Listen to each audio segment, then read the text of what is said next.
and welcome to this edition of the Electronic Cafe. This is the episode where Mark and I got to interview the fabulous John Kunkel from the band The New Division, a band that we have loved for quite a few years. They've been going since 2011, made 5 albums, several EPs. Their latest album, Modern Life, really caught our ears, so we tried to get him on the show and thankfully agreed. What a lovely guy, very insightful, super good fun. But also just a band that if you don't know them, we really want you to know them. They are magnificent. So sit back and enjoy this chat, as I say, with the fabulous John Kunkel from The New Division. Enjoy. It blew my mind that we were speaking to someone who was like in the room when those albums were being made, you know, Man Machine, Computer World, all the Autobahn, Radioactivity, like he was in the room. And I said to him, like, you know, how did you get those records so perfect? And he went, I'll just ask Cole Bartos. he wouldn't even go there. You've taken us way too far to stop this train. We won't be on the road for long, so pour us a drink again. We'll be there before the dawn, so hold on. While the midnight chokes the skies, our dreams ignite.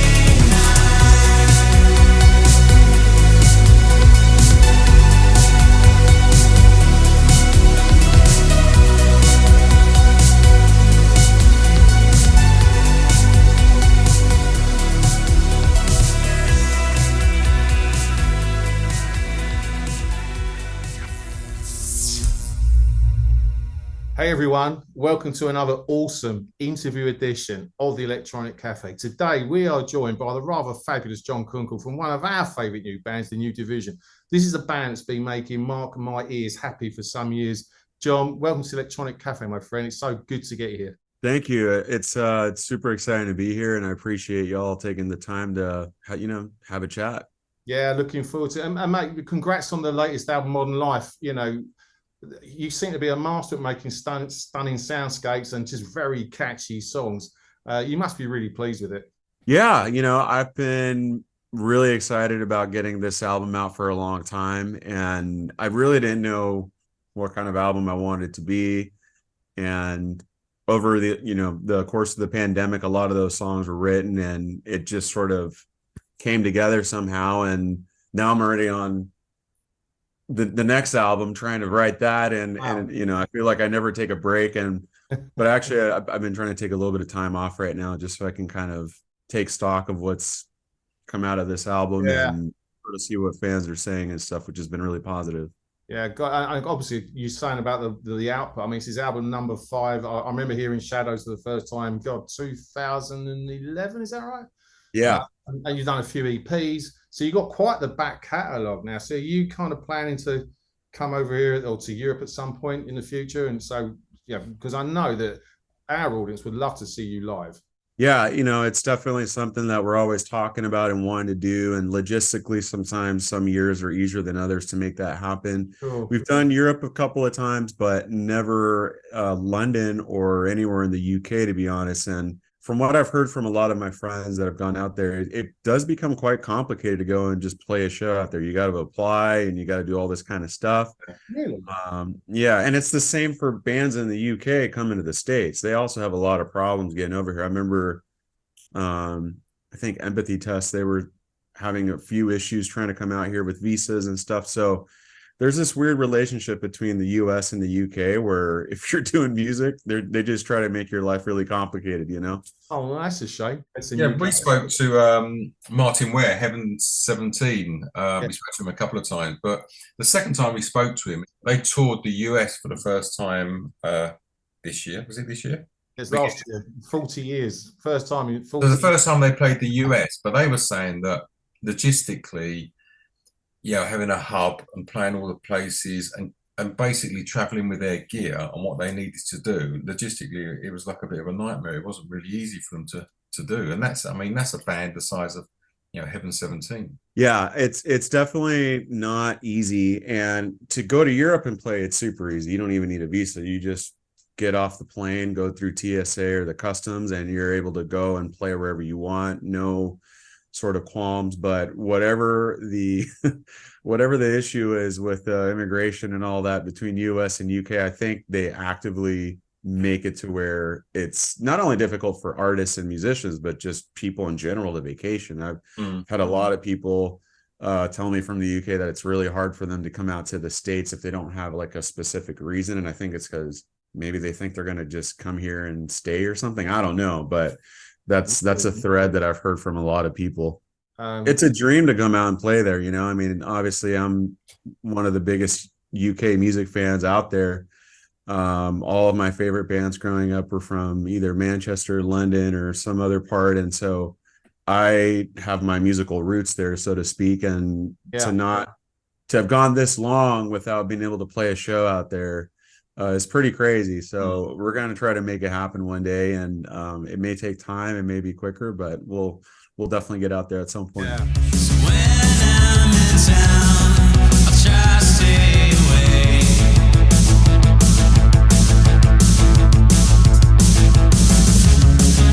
You're beautiful, girl, that's all I have to say.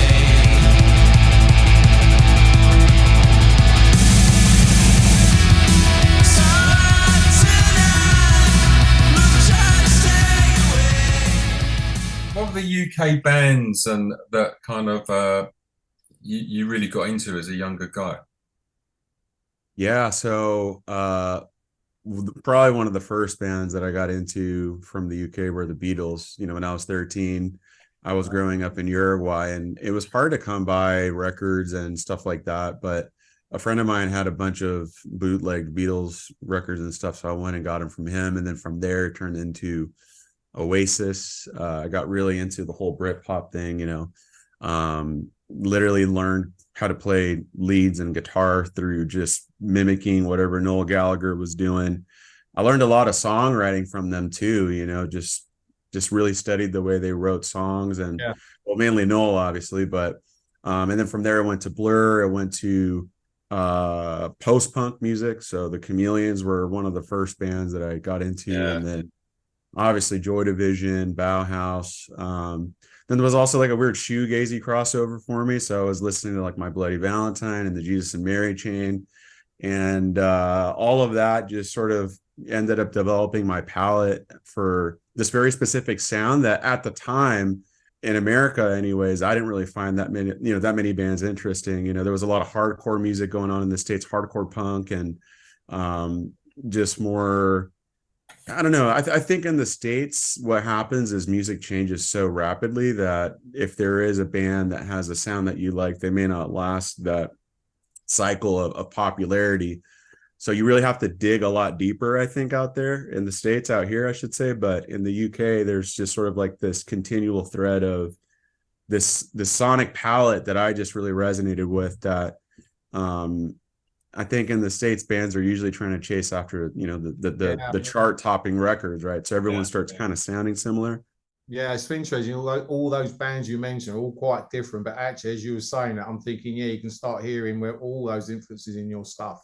I noticed that obviously you've done a remix of Control with our friends Beautiful Machines last year, which we loved. Is anyone else you've worked with outside of obviously New Division guys, and is anyone else you sort of really would love to work with? I could do something magical with that, because you certainly did with Control. I thought it was an amazing version of it. Yeah, well, I mean, it's funny you mentioned that, because I did hit up Conrad from Beautiful Machines the other day, and I was like, hey, I'm looking at potentially doing a collaborative EP next year with different artists, and I'd love to, work on a track with you and stuff, to see what could come about that, like, that sort of creative process. And there's a lot of different artists and bands that I love to work with. Particularly, there's this one from Canada called Capital. They're sort of like a post-punk band. And then, the big names, obviously, there's always, the sort of wish list, right? Peter Hook would be great to work with, one day. Also a huge fan of, all the stuff that Martin Gore does with Depeche Mode and his solo projects. And those are like more like pipe dreams. But in terms of artists that are perhaps closer to our level, I've worked with most of them. I feel like everyone that I've wanted to work with has been super, super cool and super fun to work with. And I can't really say I have a wish list, and I also don't want to disclose too much about this collaborative EP either, because I think I want it to be something really special. So if it does work out, it'll contain a reflection of these are the people that I've been really wanting to work with for a while. You hold me close and keep me. Let's have some fun and feel alive. But now the feeling hides, you know the reason why they bring you to life. But now the color runs and the feeling comes, begin to ignite. You touched on it earlier about the way you write. I mean, do you continually write, or do you write for an album in particular, or what's your process on these albums? Yeah, definitely continually writing. Every day, waking up, going to the computer, going to the guitar, the synth, whatever, and just trying to come up with an idea. I have like this folder of what I call TND ideas, and I just label them with numbers. So it goes from 0 to 500 or whatever. And so every day I'll just go in and write maybe 16 bars. Sometimes I'll do a whole song, like a skeleton of it.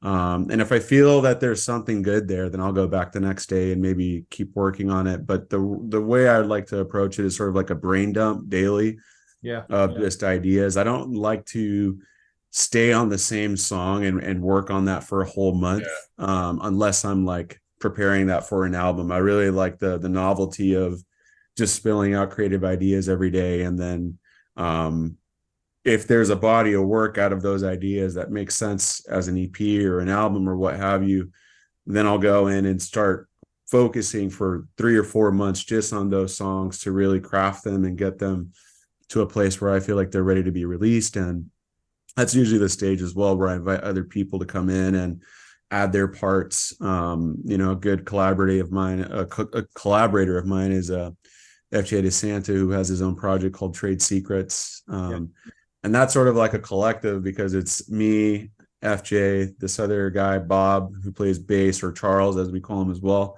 Ash, and he plays guitars. And so a lot of those folks have come in to my songs and added parts, whatever. FJ is really great at arranging. So he'll come in and say, this song structure needs to be moved around a little bit. And so he'll go and take, what I would consider to be maybe the bridge and put it at the beginning. And then, so it's really like a lot of canvassing of the songs and stuff that really helps them get outside of my zone, because I have a very formulaic idea of how the song should go or what have you. And so he can come in and really shape that. And then also my band members have helped tremendously over the years as well, with like different guitar parts, vocal ideas, at times lyrics. But yeah, it's usually just a daily brain dump, and then seeing what sticks. Part of the season like that I'm in right now is sort of that, right? Just a lot of brain dumping, and then trying to figure out and itemize or categorize, these songs might work together for an album. This might work for like an experimental EP. This might work for something else. It's very difficult for me to go and say, I'm going to write an album about this and then create 10 songs.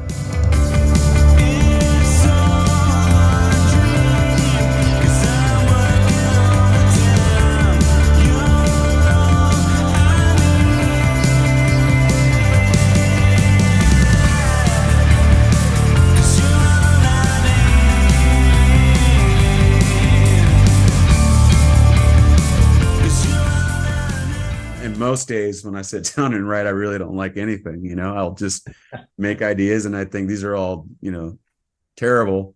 And then there's other days where I'm like, oh my God, like, this is going to be a really cool song if I just keep working on it. Nice. But it's hard to know. Yeah. I mean, it all comes down to state of mind as well, because I mean, when you listen to an album and you don't like it, but then you maybe go back to it a few years later and you're in a different mindset and you love it. And it's like, well, why didn't I like that in the first instance? It's a whole mindset of like where you are at any given time, isn't it? No, I mean, that's literally how I've written a lot of my songs. Is I've had them sitting on a hard drive or whatever for a couple of years, and I'll go back and revisit it, and I'm like, why didn't I ever finish the song? And then I'll go in and finish it. And that's typically the case for most of my songs, I'd say, is they do sit around for maybe 2 or 3 years, and then I'll go back and update some things, and I'll be able to see it from a different perspective. Because when the moment you can be really self-critical, oh, this sounds too much like a Depeche Mode song, oh, this sounds way too much like that one New Order song, and you start getting into your head, and then you sort of just disregard it, don't share it with anyone. But one thing that I've learned that's really helped me is to just pass it on to people, to fans even. You know, I have a fan who is also a friend. He actually sang on Copycat. He did like the little what's it called, like the little breakdown vocal where it's like, yep, sick of your life, you know, he does that whole little section there. And he's like he's probably the biggest Depeche Mode fan in the world. And so sometimes I'll be like, hey, can you hear this for me real quick? Can you let me know if this sounds too much like, I don't know, whatever. He might be able to pick out stuff that I may not even know. Nice. And so it's good to be able to have that feedback with people that you trust and people that can give you good guidance, as opposed to just keeping it all to yourself and staying instead of like this wondering state of, am I, you know, because it's really easy subconsciously for me to rip off stuff without even knowing. You wasn't cold, but your heart is right. You were frowning in the moonlight. Your tears are gone, your face is bright. I see you smiling all the time.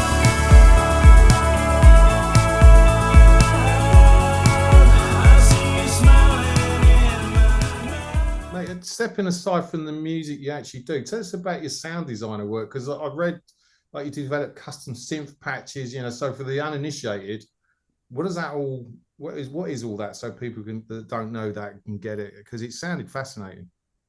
Yeah, so I've been a sound designer professionally for about 15 years, and what that entails is being able to create sound sources from scratch. And most of the work that I've done has come in the forms of sample packs, which is what people use to create a lot of times their own music. A lot of people think that people go into the studio and they just build everything, their drums, and in some cases that may be the case, but in many other cases, people use samples to be able to create their music because you know, you may not have access to a saxophone, but you can use a saxophone sample, or you may not have access to a Roland TR-707, but you know someone who has a sample pack that's processed those samples, and then you can use them in your own production. So sample packs are really a way for people to be able to create sounds without the ability of necessarily owning a particular piece of gear or what have you.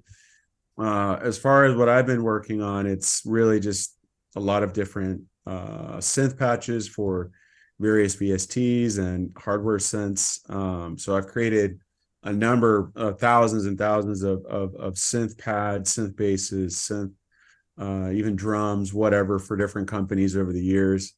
A lot of that stuff has been included in like the Logic library under Apple, and then also it's been included in Ableton, Reason, all these different digital audio workstations.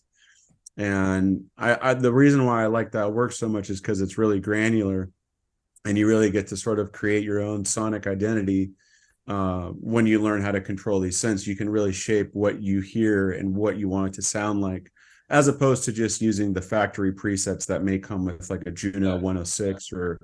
I mean, I use Logic, and I think when I first got it, I bought a sample pack, which was, you know, all the classic 80s synths, you know, the Junos, the Jupiters, you know, the Arc Odysseys, all of those ones. Yeah, because I wanted those things rather than just the Logic.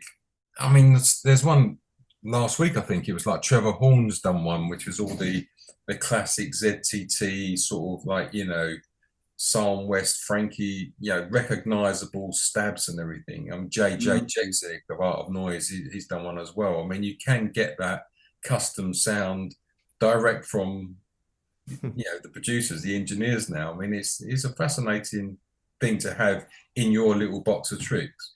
Yeah, it's definitely one of the things that I've had to do too, is a lot of these companies want you to reverse engineer classic sounds and classic synth presets. And so I've learned a lot how to get, oh, I know exactly how to create that sound, in my head with this synth or that synth. There's different tools, obviously, that work better than others. There's samplers, and those a lot of times can be harder sounds to get. So like a lot of like the Alan Wilder era of Depeche Mode is very sample heavy.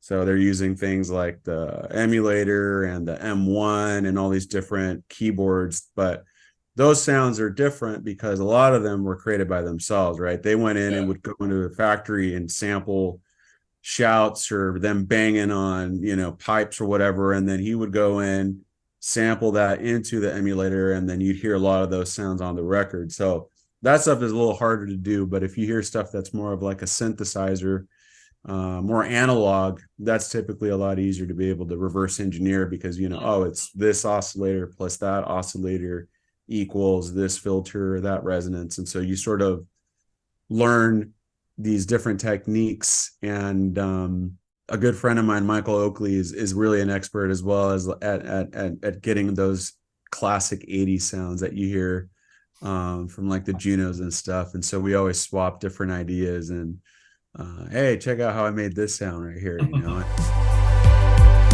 lips are unsealed. My hollow empty skin. I'm losing my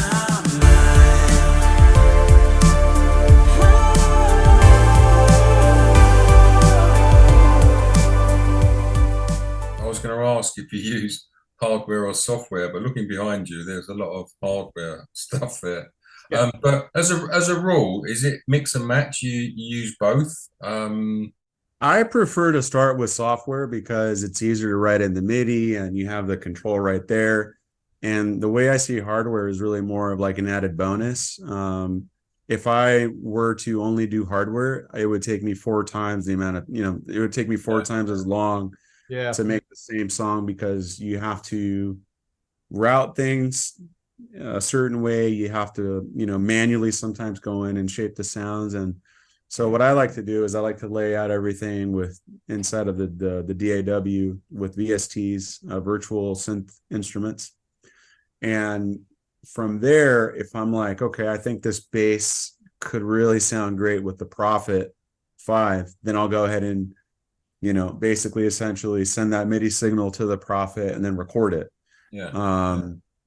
Like the last single that we did that just came out, Show Me Love, that one is a great example. Like the very first start of the song is just the Juno 106 sustain. And then there's like a mix between the synth basses that are from digital synths. And then there's also the same bass line with the Prophet. So you kind of have both going on at the same time. Yeah. The reason for that is because it just adds like this element that is real, right? Outside of like the ones and zeros. Yeah. And you're able to put that into your track. But, I always kind of joke about it too, because even if you're going out of the Prophet into your DAW, that signal is now ones and zeros. That is voltage electricity, right? When it's playing. But the minute it goes into your system, it's being converted into like a digital world. So I'm breaking down slowly, so try to keep it in your mind. Your thoughts are unholy, removed from all that is divine.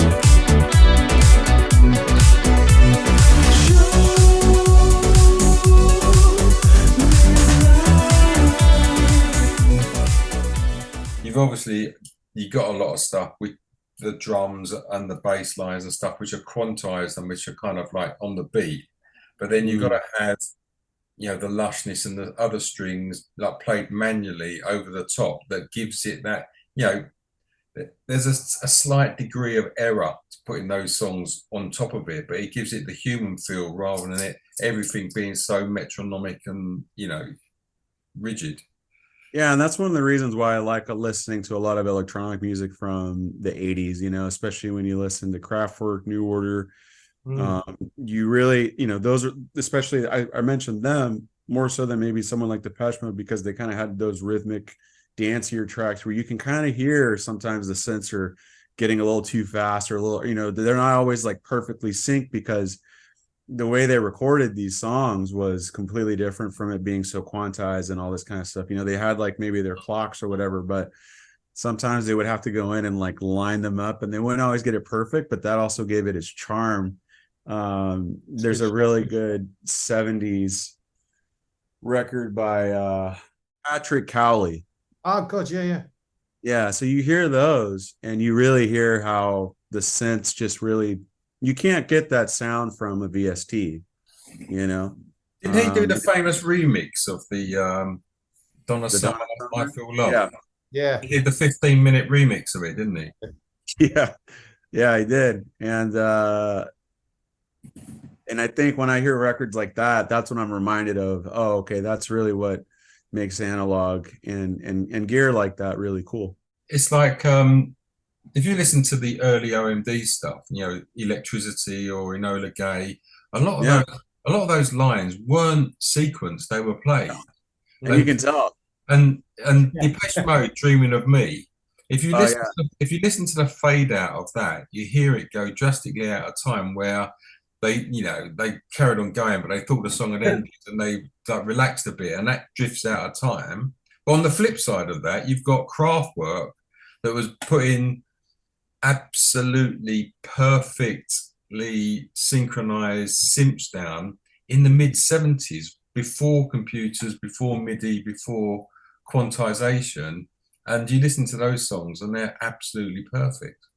It's that German perfection, you know. They couldn't live with themselves if it was a little bit off. Well, when we spoke to Wolfgang Fleur, I said, you know, I was fascinated by that, and I said, you know, it blew my mind that we were speaking to someone who was like in the room when those albums were being made, you know, Man Machine, Computer World, all the Autobahn, Radioactivity, like he was in the room. And I said to him, like, you know, how did you get those records so perfect? And he went, I'll just ask Carl Bartos.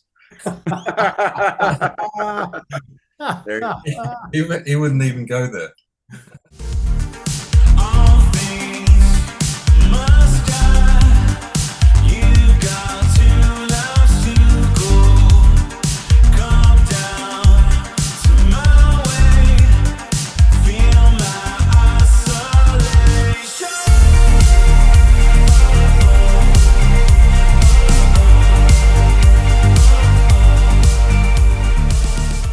I know you're quite involved in the whole AI piece, or you're consulting on some of that in terms of AI and machine learning. What's your view on that in music? Because we spoke to Mid-Year about 8 months ago, and he had quite a strong view on it. So I'd love to know what your thoughts are. Yeah, I mean, I find it really interesting that there's a lot of conversation around AI, because I don't necessarily see AI as being a complete game changer in terms of the musical landscape. I think the game changer first started when people were able to make music from home on a computer without having to go into a studio and spend $1,800 a day to go and produce a song. Yeah. Nobody complained about that. Everybody was super excited about it. Sure, studios might have been kind of pissed off because they lost a huge portion of potential clientele, but I think that's really when like smart, or at least music intelligence in terms of the technology side, really sort of, that was a paradigm shift. I don't see AI as a paradigm shift necessarily. I see it as a way for accelerated inspiration, accelerated sound discovery, accelerated production. And sure, there are going to be these tools that people are going to be able to manipulate to generate full songs that sound like the New Division or whatever. But the thing is that it's always going to be derivative to some extent, meaning that the AI, whether it's text to input or what have you, as far as those types of concerns are, which a lot of people have, oh, it's going to replace me, or it's going to copy me, or it's going to copy my lyrics. That's still all completely derivative from a particular source, right? AI is trained on data. Yeah. So whatever it's being trained on is what it's going to create. Sure, it might have a specific sound that's going to be completely different at some point, where it might just do what you want in your head. I don't know. But if it's going to be the way it is currently right now, with the way ChatGPT works and some of these other types of AI, then I don't see that as being a replacement to the human element. And I think, if anything, time and time again, technology has never really replaced humans in art necessarily, in the sense of people always want to have something that's tangible and human. I mean, Yeah. there's a reason why people still buy vinyls. There's a reason why people still purchase physical media. Spotify and all these other things haven't been replaced, because people want to have that connection to something that's human made. And if anything, AI will drive the value of human creation to exponential levels, because of the fact that there will be this, well, it was always human made music, so we didn't know anything else. Now we know that there's a binary world where it's computer generated AI music, and now there's human made music. So naturally, the people that are the folks that I'm concerned with, the people who actually care about music, are always going to side with the human side. They're not going to go and be like, well, I like this version of the New Division better because it's fake, it's AI. And if there are fans who do appreciate that AI version, more power to them, and let them have fun with generating all the songs that I couldn't write. But at the end of the day, it's not something that I'm worried about. Again, AI is not sentient. It's just very highly evolved algorithms and ones and zeros that are doing some really interesting stuff. And I'm excited, because if AI can enhance my production and speed up the ability at which I write songs, if it can give me new inspiration, then I'm for that, because I already have a bunch of tools that do that in the computer. If I can have something that can even take that even further, then I'm all in for that. I remember when, you know, Mark and I were looking at bands like Gary Newman, OMD, and so-called music journalists were saying we refuse to recognize these guys as artists, because they're using something that makes a different sound and helping them create stuff. As you say, it's the artistry. It doesn't have to necessarily be the sound, it's the artistry, right? And all the synths did was help people become better artists, and maybe in some cases AI can do that as well. So that's great answer, mate. I think the difference is, though, is that when synthesizers first come out, and it wasn't recognized by the Musicians Union and all that sort of thing, people assumed that synthesizers played themselves, which they didn't. But I suppose you could argue now that AI does or can. And from an artist's point of view, say from your point of view, John, I suppose it's ownership of a song. You know, if an AI version of something you did becomes, you know, mainstream, your claim to that, that's where it gets a little bit murky. But, you know, I heard the other day, it's on YouTube, a Noel Gallagher album sung by Liam Gallagher. So you listen to it, and it sounds like an Oasis album, because Liam Gallagher's singing the song. But I suppose that in the early days of sampling, I mean, I've got a sampler. In the early days of sampling, it's primitive and you're quite lazy. Even if you look at Depeche Mode, it was literally hitting everything and sampling it. And, you know, those albums sounded like very metallic, and that obviously because they were hitting things.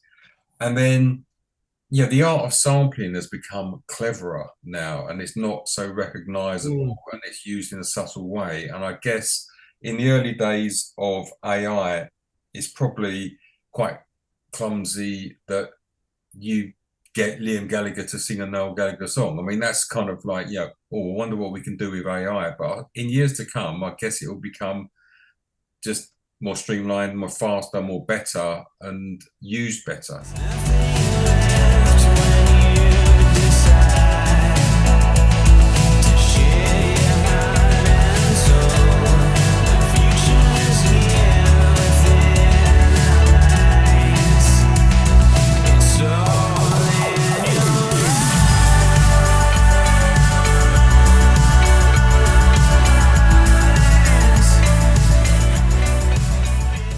Well, I guess my question that I always try to pose is, what is this ultimate version of musical AI that people are worried about? What is it going to do?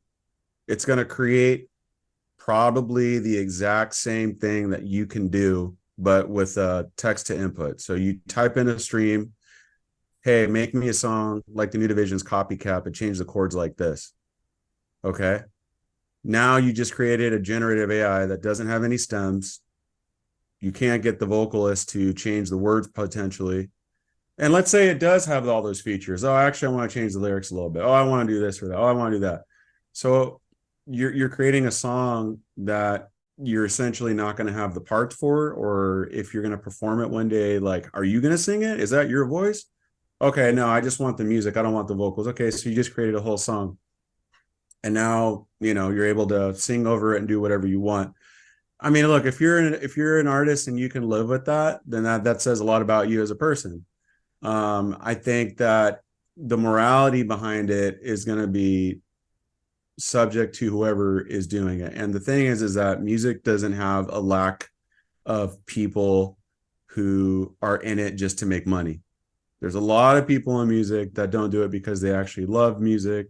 Maybe they started out liking it, but now they're just in it for the bucks. And those people will never disappear. And those are the type of people that are going to continue to abuse the system or just to get a cash grab, whatever. So if AI makes those people more visible, then I guess, we'll be able to kind of make that distinction between the true artists and maybe the people that are just there for the cash grab. And the reality is that AI will maybe just accelerate sort of that pool of these are those people and these are these people, and you as a listener can decide who you want to be. Now, there's a lot of people that are worried about, well, what if I can't tell if they used AI? And if that's your concern, then you can probably directly email that musician and be like, hey, I'm really concerned about this. Do you use AI in your music? Yeah. And you have to kind of take it at face value if they say yes or no, if that's your concern. But historically, most musicians are fairly transparent, I believe, in terms of their process, and they want to keep authentic to not only themselves, but to the public.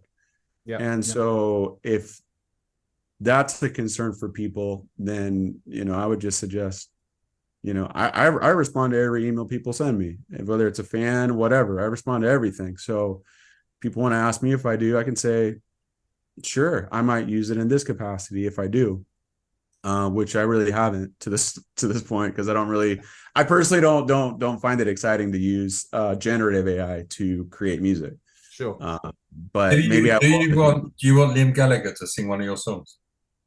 No. And that's the thing, like, sort of like what is the goal with that? Like, what is the goal? To complicate our lives, and nothing's ever right. It's time to take a stand. It's time to make it right. Doesn't it feel like heaven?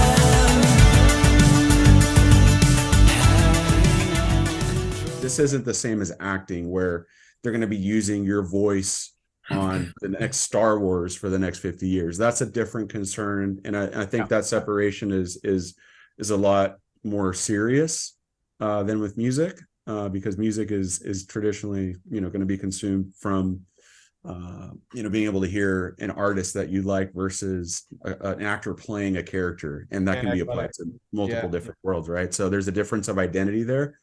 So I think there is a real concern, especially with like the whole Hollywood strike, with writers being replaced. I think that's because that whole thing is really controlled by corporate, right? Yeah. My music is independent. I don't have a label saying, hey, John, after you die, guess what? We're going to keep releasing New Division records.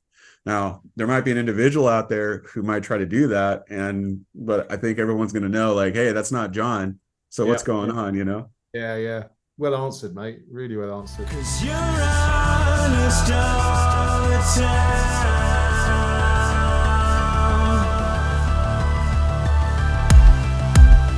Let my head rest in your eyes.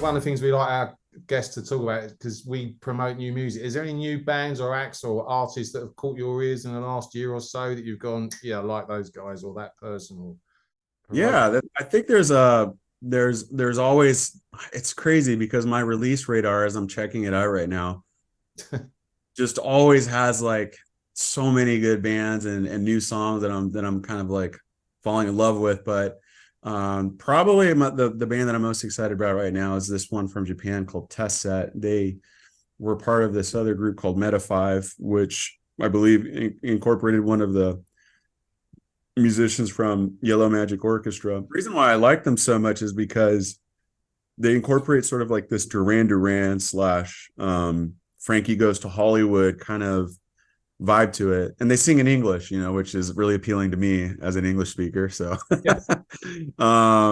So I've been really inspired by them, and I think they have a really cool couple of live videos in the studio that they do that I was just like blown away by, the technicality, the production. I noticed as soon as you said Duran Duran, Mark wrote it down, so he'll be looking for that straight afterwards. Oh, there you go. Big fan. I saw him a few months ago, so that was Oh, really?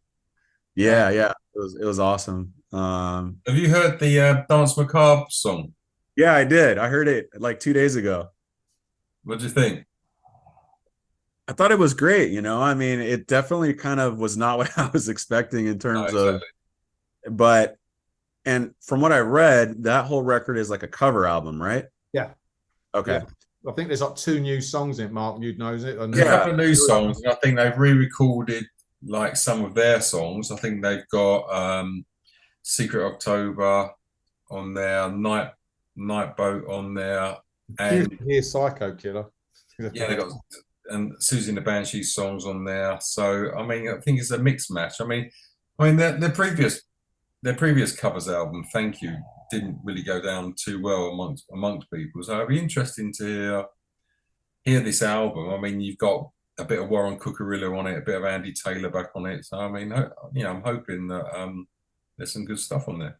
I really like the last album, and I think I don't know what it was for me. I think it might have just been the way it was recorded, or I don't know. I just really like maybe I'm looking at it more from like a producer kind of lens than a listener, but they've gone through a lot of different sounds and producers, and but I really admire what they do regardless, because they really seem to get along as a band, and they really know sort of like what works for them, and they do that.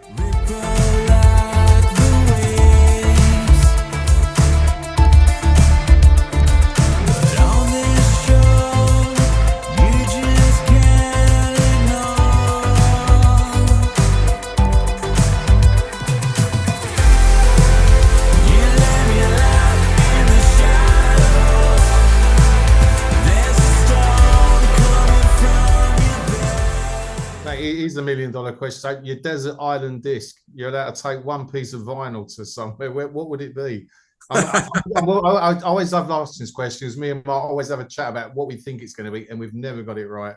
I mean, my answer is going to be pretty not probably the greatest, but there's this vinyl that I got years ago by this band. Well, not a band, but like a duo called Billow Observatory. They're like these guys that do ambient music.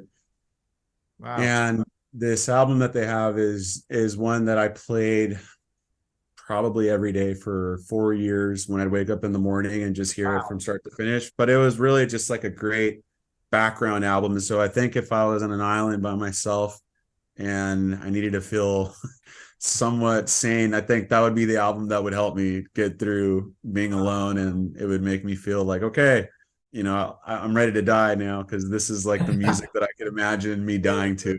We got it right again, mate. I mean, obviously, congrats again on this album. Absolutely loving it. Been playing it to death. If anyone hasn't bought it yet, everyone that's watching this, go and grab a copy. It is an amazing piece of it, as is everything you've done, mate. From Modern Life to Gemini to, from Shadows. You've got a great back catalogue, and I'm sure you're very proud of it. And I'm hoping one day these damn authorities will let you over here so everyone can come and see you live, because we'll be front of the queue, trust me. Yeah, I'm definitely looking forward to it, and I hope we can make it happen. And and thanks for all of that. It's been super exciting to get that album released, and it's beautifully produced as well, Modern Life. Yes. I mean, listen to it. It's a very lush, full electronic album. That's great to hear because I don't think my bandmates liked it very much, but Hey, what do they know? no, I'm playing. I mean, I think it's definitely I wanted to make this album that was like more energetic maybe than the last few. And so I feel like okay, I achieved that and that's good. And I think maybe the next one might be a little bit more Violator-esque. If it's any consolation, Joy Division didn't like Unknown Pleasures. Yeah, that's hilarious. Yeah, I mean, I could see that. It was no representation of how they sounded, but they agree that it was future-proofed and it is the great album that it is today. But when they heard the final mix, they hated it, and there you go. Well, I think Depeche Mode always hated their mastering on every record. I think they always used to complain that their songs were too quiet compared to everyone else on the radio, and they'd always get upset. And I always thought that was interesting because I was like, they did all right. They did all right though. they did pretty well for themselves, I'd say. Yeah, they didn't do too bad at all. But mate, seriously, I don't know. So thank you so much. But anything you're doing, please just drop us a note, and we'll happily promote it for you because we'll say we're big fans, and we just want more people to understand why we love you guys. So and as soon as I just want more people to hear you. So yeah, no, I mean, we'd love that, and we'll definitely keep in touch. 100%. John, thank you for giving up your Saturday morning. Your Saturday's just beginning, ours is just ending, but thanks for giving up your time. It's a real joy and honor for us, and we love what you're doing. Yeah, thank you guys. Appreciate the support, and yeah, much love to you guys. And you, buddy. Thanks, Cheers, John. Take care. Cheers, John. Bye.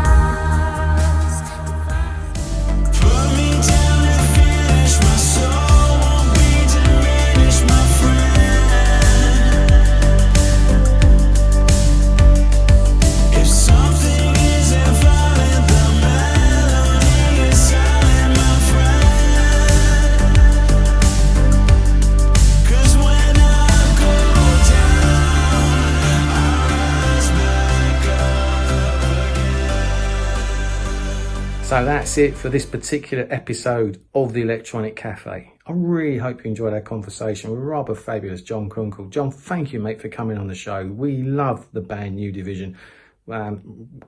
Absolutely enjoyed every second with you. And I really hope you guys get to play the UK. Please let us know when you are. Mark and I will tell all these lovely people to come and see you live because, you sound amazing. Talking of live music, what are you lot doing on March the 16th, 2024? I really hope you can come and join Mark and I, say hello to us, but more importantly, come and see some amazing music. We've got Peter Dugal, we've got Tiny Magnetic Pets, we've got Wolfgang Fleur, and as if that wasn't all enough, a DJ set by the legend that is Mark Reeder. So get your tickets for the event. I'll ask Mark to put a link down below. We'd love to see you there. It's going to be one hell of a night. It really is. And also, we've got some mega stuff coming to you on the EC. So look out for some more amazing announcements. There's some cool shit happening right here on the Electronic Cafe. Anyway, take care, everyone. I'll see you next time on the next episode. Bye-bye. Thank you for watching the Electronic Cafe. If you haven't subscribed, please do so. And we'll see you again soon. Bye-bye.